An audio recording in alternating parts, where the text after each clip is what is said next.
So then Not at all. with that dynamic with baby daddy number two, a lot of mothers and fathers, when they get into that kind of like situation where it's constant fighting and bickering and the money and the cursing and you want to get a car and drive over them, but you don't because you don't want to go to jail. How do you stop yourself, or should you communicate that level of frustration that you have with your children when they're young? Should you let them know what a shitball their other parent is? Should you keep that to No. yourself? Should you always portray that other parent in a golden light because you're doing it for your child?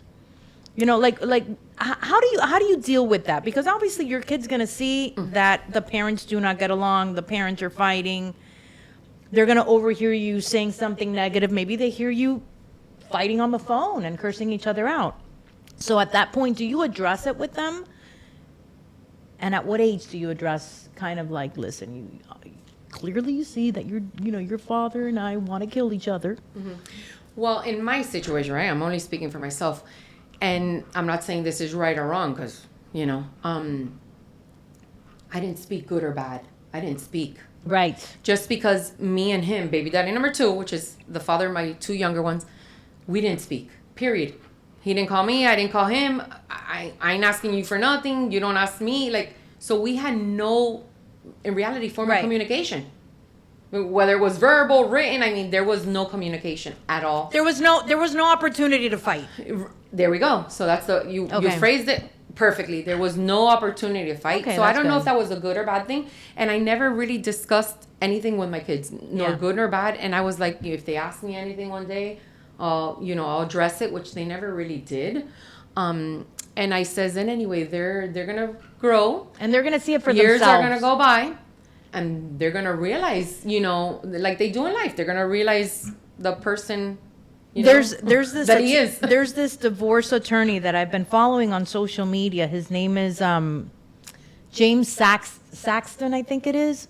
The guy is amazing. Like just the way that he articulates just his thoughts. Like he's just he's a very high-end divorce attorney from New York. Anyway, one of the way he talks about that a lot, because he's seen every case, right? Like, every divorce case that you can possibly imagine, he's seen it. And, that he's also divorced himself, and apparently he has a very amicable relationship with his baby mama, his ex-wife, who they have 2 children together. And he says that one time he went on a date with a girl. And that, he says that the girl was beautiful. He was like super attracted to her. He was like, oh yeah, they were like having a great conversation, the connection, this, chemistry, the whole thing. And the girl just starts, because let me call this dick to see if he's going to pick up the kids this weekend, or when he's going to drop off the kids this weekend. And he said that as soon as he heard that, it was a turn just off. Like, oh, don't do that. And he never called her again. And you know what? That spoke to me because I do think that you kind of have to separate. I don't have that situation personally in my case, thank God, but I've seen so many cases where it's constant like bad mouthing the other parent, in front of the kids, the family members. It could be abuela doing it, right? Because it's just a different mentality. They hate the guy because he was a jerk, he was a horrible father, and that affects the kids. That affects the kids growing up. Nobody wants to hear that their parent is a shit. No, of course.